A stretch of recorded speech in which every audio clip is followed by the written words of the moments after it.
Terceira rodada agora, Caio, responsabilizar ex-ajudante ajuda a isentar Bolsonaro? Na verdade, não é que ajuda a isentar, isenta. Alguém é responsável por essa adulteração. Vamos partir do pressuposto que ela houve, as investigações apontam nesse sentido. Vamos lembrar que os dados dessa investigação, ao contrário, por exemplo, das imagens de 8 de janeiro, eles não foram apresentados na íntegra, eles estão sendo apresentados aí a conta-gotas para a imprensa brasileira, então uma estratégia eminentemente política de desgaste, quem sabe até de campanha de difamação contra o ex-presidente da República. Mas, de novo, é tudo questão de ser feita a apuração. E é óbvio, se o presidente se desonera de forma tão peremptória, tão categórica, olha, eu não me vacinei, não adulterei, não mandei adulterar, você precisa ouvir o outro lado. A gente sabe que o Mauro Cid consultou, até contratou um advogado especializado em delação premiada. Talvez, diante do que for exposto, a gente mude a percepção. Mas, assim, o que a gente tem hoje em dia é um discurso coerente por parte do presidente da República e uma situação absolutamente anômala, de adulteração de cartão vacinal que não beneficiaria politicamente Jair Bolsonaro.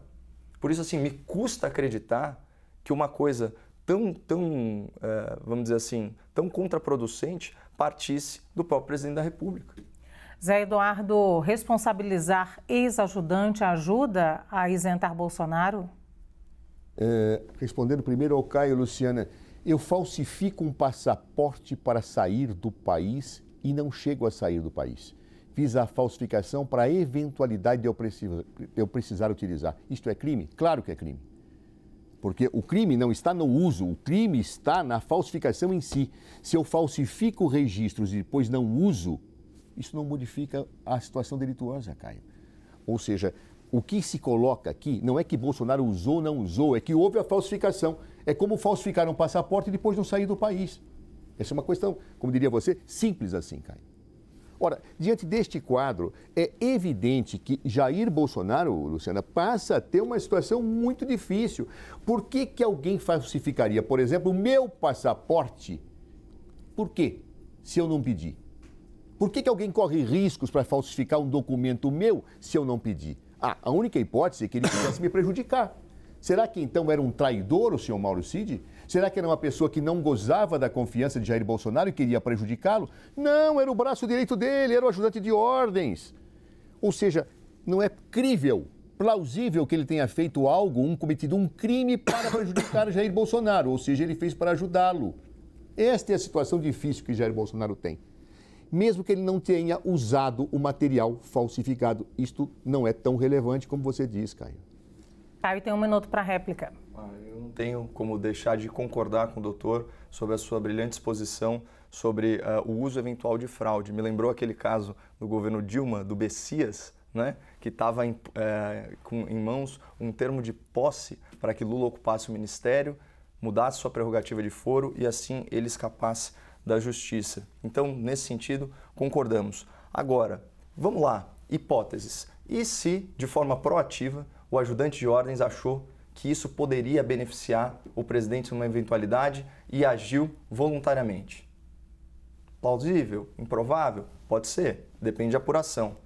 Mas, se alguma outra pessoa, de repente do círculo próximo do presidente, deu a entender que essa era a vontade do presidente, mas você não estabelece vínculo de responsabilidade. Se outra pessoa literalmente não mandou ou sugeriu, ou falou, olha, era bom fazer isso porque no caso de... Aqui a gente está discutindo coisa muito séria, que é responsabilização pessoal. Por isso tem que ter um pouco mais de cuidado. Sim. Zé Eduardo. Olha aqui, mais uma vez, meu veemente repúdio à afirmação do senhor Messias, hoje advogado-geral da União, que não falsificou absolutamente nada. Ele seguiu uma ordem da Presidente da República que coletasse a assinatura do Presidente da República em nada que era falsificado. E o objetivo, que foi deturpado pela Lava Jato, não era esse que você falou.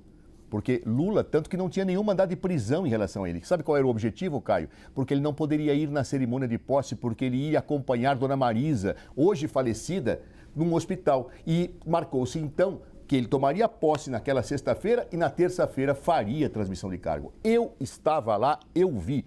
Portanto, meu repúdio, não houve falsificação nenhuma. Esta imputação ao atual advogado-geral da União, dizendo que havia uma situação simulada naquele episódio, Caio, por favor, eu acho que não pode ser dito e você colocou neste contexto, comparando a falsificação a isto. Por isso que eu não coloquei palavras na sua boca. Foi você quem comparou as duas situações. Vamos lá, produção do programa, não briguem comigo. Eu vou dar aqui 1 minuto para o Caio falar, porque eu não quero deixar essa ponta solta. E depois 1 minuto para o Zé Eduardo falar, por favor. O Lula não tomou posse.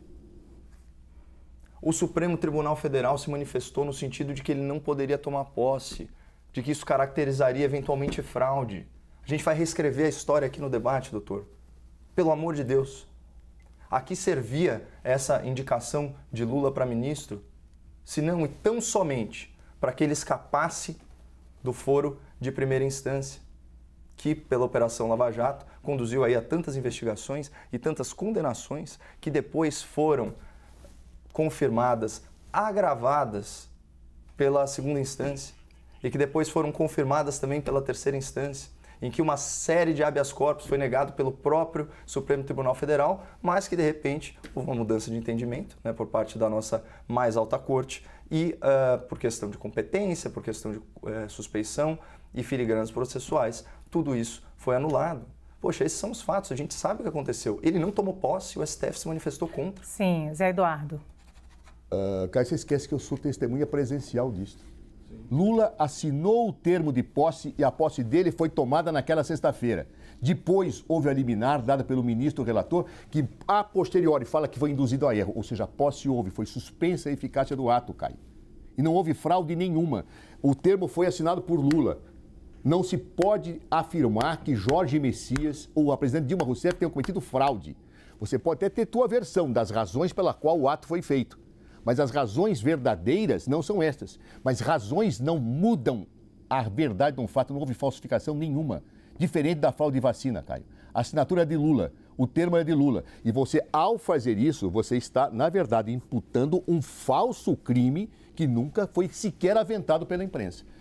Fica aqui minha manifestação de desconforto com esta afirmação em que Jorge Messias e Dilma Rousseff são acusadas de uma falsificação que efetivamente não houve, independentemente de qualquer versão que possa existir política sobre o episódio.